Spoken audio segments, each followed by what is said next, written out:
Medieval Europe. In the royal palace lived great kings. In the castles, brave knights. And in the towns, cheerful citizens. It was a world that seemed straight out of a fantasy movie. And what added even more color to their lives were countless dishes and sweets. French cuisine, Italian cuisine, and many other. Culinary traditions of Europe have been passed down to this day. Bread, wine, salads, soups, meat, and fish. Just how incredible must the feasts in the castles and towns have been? It's a thought that excites the imagination. But this video is going to shatter that illusion. Medieval Europe. There, food was completely different from modern European cuisine, and surprising meals and strange table manners awaited. Let's take a secret journey into the mysterious food culture of the Middle Ages. Welcome to the fascinating, mysterious world of medieval Europe. Together, let's dive into some quirky history that you won't find in textbooks. The time is the 12th century. The Middle Ages have already passed their midpoint. Rows of simple, rustic buildings line the settlement. People, modestly dressed, work hard for their living. It seems this is a place where commoners reside. A husband and wife, done with their work, are enjoying dinner together. Let's take a look at what kind of meal they're having. After working all day, this hard, cold, crumbly bread is just too much. Don't complain. There are people who only get worse bread than this. Just once, I'd love to eat soft, fluffy white bread. Forget about fluffy bread with a crispy crust and plenty of butter. Their dinner centerpiece is a coarse, crumbly brown bread with a rough texture. The bread the husband is eating is made from impure flour, with bits of husk and other unwanted material. It's low-grade and brownish, full of grit and unpleasant to chew. But even this is considered decent bread at the time. In rural areas, many farmers had even coarser bread, made from a mixture of barley and rye without being sifted. Eating such bread wasn't easy. They had to soak it in soup to soften it or wash it down with drinks. And in even poorer households, their main meal wasn't bread at all. They ate oatmeal made by boiling barley instead. The variety of bread available was limited, and what you could eat depended on your social status. For example, white bread made from fine wheat flour was a luxury only nobles and clergy could afford. Commoners had to make do with bread mixed with barley or rye. The Middle Ages in Europe spanned roughly 1,000 years, from 500 AD to around 1500 AD. Throughout that time, grains, particularly wheat and barley, were the mainstay of the people's diet. Now let's see what the wife, who had been scolded for her husband's complaints about the bread, is up to after dinner. It's hard, it's cold. You sure have a lot to say about the bread. Do you know how much the flour and the baking fees cost? I'll have to go bake bread again tomorrow. We're spending so much money, it's driving me crazy. It looks like she's diligently making bread by hand. But there's no oven or home bakery to help her out. Households without an oven had to take their dough to a communal oven and pay to have it baked. But that communal oven was a bit of a shady operation. In medieval Europe, flour mills and communal ovens were monopolized by the local lord. By the 11th century, water mills had spread, with millstones attached to the water wheel for grinding grains. But since building a watermill was expensive, lords imposed usage fees on them, and farmers who wanted to grind their grains by hand, using a hand mill, were forbidden from doing so. Instead, they were forced to use the lord's watermill and pay taxes under a system called banalities. Farmers who used these monopolistic watermills were often frustrated. That tax rate is outrageous. I swear the amount of flour we get is less than it used to be. The millers do whatever they want just because the Lord is backing them. Those thieves, those devils. Millers were employed by the lord, and many of them lived quite well. Some were even exempted from certain labor obligations or granted privileges. Since bread was the main food for everyone, relying on the mill and oven wasn't optional, it was a necessity, a matter of life and death. Every time they used the mill or oven, they had to pay a fee and endure fraud, like having their flour weighed incorrectly. This resentment ran so deep that people would say things like, The watermill is home to the devil. The worst of all thieves is the miller. Such sentiments were passed down through folktales that villainized millers. In fact, in England, laws were eventually passed to punish bakers who tampered with the quality or weight of bread. Millers were that despised by the people. Now, shifting our attention to the town. Last night's husband, the one complaining about the bread, is on his break at work. He's taking a breather with his coworkers, hydrating themselves. Ah, finally a break. Let's rest up before we start the afternoon shift. Yeah, good idea. Let's have some beer to relax. Even during work hours, they're drinking beer in the middle of the day. It's not because they're slacking off. In medieval Europe, drinking beer was as common as drinking water. This was because clean water sources were scarce and difficult to access. The rocky terrain made it hard to dig wells deep enough to reach water. Moreover, the available water wasn't safe to drink. There were no modern waterworks, so people relied on rivers and streams for their water, which were often contaminated. Only the wealthy, such as lords or castle owners, could afford to build wells for clean water. For everyone else, beer became the go-to solution. Its alcohol content prevented the growth of harmful bacteria, making it safer than water. The earliest form of beer, known as cervoise, was easy to make using barley alone. It was cloudy, thick, and calorie-rich, acting as both a drink and a source of nourishment. It was sometimes referred to as liquid porridge due to its filling nature. Of course, Europe is also famous for its wine production. Wine was popular even back then, but its availability was limited to specific regions and special occasions. For commoners, wine was not part of their daily life. Looking at the medieval diet, it's clear how dependent they were on processed grains like bread and beer.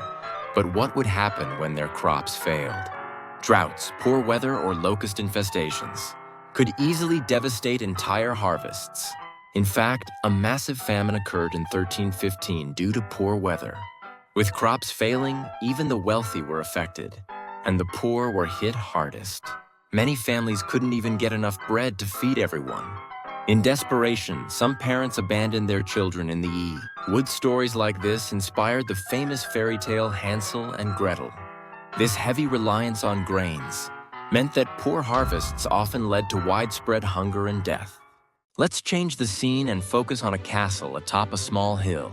It's an ancient stone fortress, overseeing the towns and rural villages below. Smoke rises steadily from the chimneys, suggesting a large feast is underway. Looking closer at the dining hall, we see lavish tables set with white bread and huge cuts of meat, a stark contrast to the commoners' meals. Meat was a luxury reserved for the nobility. Guests are tearing into large portions of meat dripping with juices. Tonight we feast on the spoils of a grand hunt. Enjoy to your heart's content. Magnificent, my lord. Such generosity. The meat may have a greenish tint and a strong sour smell, but who cares? Delicious. Fresh meat preservation in those days involved salting and leaving it to cure, which often led to spoilage. Despite this, nobles ate it without much concern. To mask the unpleasant smell, spices like pepper were heavily used. The nobility preferred rare meat boar, deer, wild hares, and other game. Deer in particular were highly prized. These meats were often grilled or stewed with imported spices, thanks to Mediterranean trade.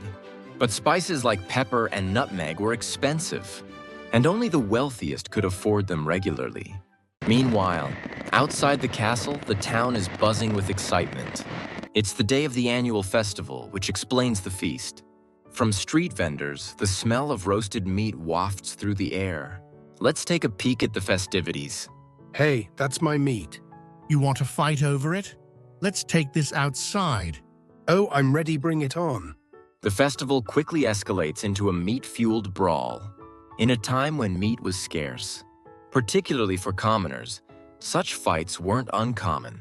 Cattle and sheep were valuable assets for their labor and income, so slaughtering them was rare. Most farmers only ate meat on special occasions like festivals or religious ceremonies, and even then, they preserved most of it by salting for the winter months. When meat was served in public, chaos often ensued. People fought to get the best cuts, resulting in injuries and, at times, fatalities. Knives were plunged into the meat from all directions, as shouts and curses filled the air. This chaotic atmosphere may have been one of the reasons why organized dining with prayers and table settings became customary. Inside the castle, the nobility continues their feast, without a care for the commotion outside. But considering how much spoiled meat they're eating, you might start worrying about their stomachs. The commoners, meanwhile, mostly survived on vegetables, legumes, and coarse bread. Ironically, while the nobles gorged on meat, the commoners' simpler diet of grains and vegetables provided better nutrition. Oats, in particular, were highly nutritious and are now considered a health food among modern celebrities and health-conscious individuals. Thus, the poor's humble meals may have contributed to their resilience, a twist of fate that highlights the irony of medieval life. Back in the castle, the dining table is filled with more and more dishes, but you'll notice something missing. There are no forks, no spoons, and hardly any knives. How will the guests eat their food? We're missing knives. How am I supposed to cut the meat? Right away, my lord. The servant brings a single knife to the table. One knife for a whole table of guests seems strange today. But in the 12th century, this was normal.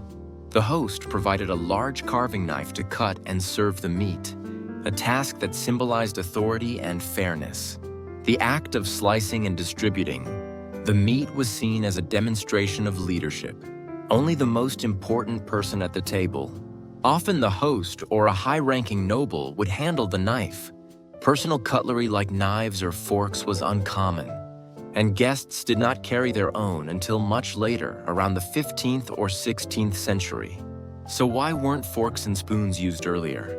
The fork, after all, existed in the 11th century, but it didn't gain acceptance.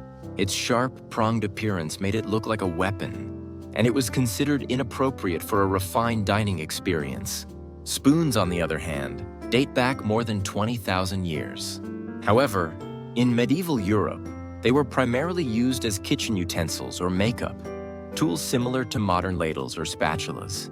Even in religious contexts, spoons were symbolic, often gifted during a child's baptism ceremony. As a result, people relied on their most basic eating tools, their hands. In fact, dining etiquette revolved around using the hands gracefully.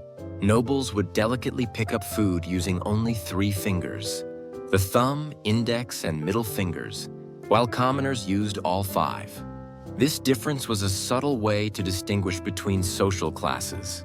If you've ever seen someone hold a teacup with just 3 fingers, that tradition is a direct remnant of medieval dining etiquette. This venison is particularly tender tonight. Do enjoy it, my friends. The feast carries on as nobles tear apart meat and scoop up stews with their hands. Their fingers, slick with oil and grease, inevitably reach for the tablecloth. Unlike today, where wiping hands on the tablecloth is seen as bad manners, this practice was standard in medieval times. Tablecloths doubled as giant napkins, and diners would wipe their hands directly on them. The tablecloth wasn't a simple piece of fabric. It was often cut into smaller sections to serve as individual napkins. These pieces could be as large as bath towels and were reused multiple times. For particularly greasy meals, diners would rinse their hands in finger bowls. Placed on the table, these bowls often contained fragrant water, infused with herbs like cinnamon or rose petals. Even with these efforts, hygiene was still an issue. The constant reuse of dirty tablecloths and napkins helped spread diseases like cholera and dysentery. The spread of disease didn't end with table. Hygiene also stemmed from the food itself. The table often featured more than just bread and meat. Medieval diners relied on trenchers, thick slices of stale bread used as plates. These trenchers absorbed the juices and sauces from the food, becoming soft and flavorful by the end of the meal. For commoners, these soaked trenchers were eaten as part of the meal. But for nobles, eating the trenchers was seen as beneath them. Instead, they gave the used trenchers to their servants, or in some cases to beggars, waiting outside the castle gates. It wasn't until the 15th and 16th centuries that ceramic and metal plates became widespread. As the feast winds down, the nobles finish their last bites of meat and bread. Satisfied and slightly tipsy, they leave the dining hall, leaving behind a scene of utter chaos: food scraps, spilled wine, and greasy tablecloths. The servants quickly enter to clean up the mess. To modern eyes, it looks like animals had been feasting there. However, this was normal, and medieval dining was far from the refined experience we know today. The turning point for European table manners came with Catherine de' Medici, an Italian noblewoman who married into the French royal family. Shocked by the crude dining habits of the French court, she introduced Italian table manners, including the use of forks and structured etiquette. This influence led to the creation of the world's first table etiquette guide in the 13th century, called the 50 Rules of Proper Dining. The guide included basic instructions like, don't throw bones back onto the serving plate. Don't spit on the table or floor. When coughing or sneezing, turn away from the table. By the 14th century, the rules expanded to include, wash your hands before eating. Don't use your knife as a toothpick. These changes laid the foundation for modern dining etiquette. Medieval Europe's food customs weren't limited to table manners. There were also peculiar beliefs about certain foods. For example, many nobles believed that vegetables were lowly foods, fit only for peasants. The only plants they consumed were herbs used to season meat. Peasants, on the other hand, relied heavily on vegetables like cabbage, onions, and carrots. Legumes were especially important, providing much-needed protein and nutrition. Even pigs had an interesting role in medieval society. Although they were widely eaten, pigs were considered dirty animals. In some regions of France, people had to say, "Pardon me," before even mentioning pigs. Despite the stigma, pigs were a vital part of medieval life. They roamed freely in towns and often wandered into homes, sometimes causing accidents. There were even cases of pigs attacking infants. Authorities tried to control the problem by passing laws to prevent pigs from wandering the streets, but the laws were largely ignored. Religious customs also influenced food consumption. On fasting days, which were common in Christian traditions, people were forbidden from eating meat, eggs, or dairy. Instead, they turned to fish. Interestingly, some animals were classified as fish for convenience. Beavers, for example, were considered part fish because they lived in water. Another strange example is the Brent goose. Despite being a bird, it was classified as a type of shellfish because its feathers resembled certain types of barnacles. These bizarre classifications highlight the creative ways people navigated religious dietary restrictions. Medieval European food culture was full of contradictions. Strict rules mixed with strange exceptions. Extravagant feasts alongside widespread famine. But without this peculiar history, modern cuisine and dining etiquette wouldn't be what they are today. And who knows, maybe a few centuries from now, future generations will find our current table manners just as strange. History is full of surprises, and there's always more to discover. Thank you for joining us on this journey through time. Until next time, safe travels and happy exploring. Thank you for watching,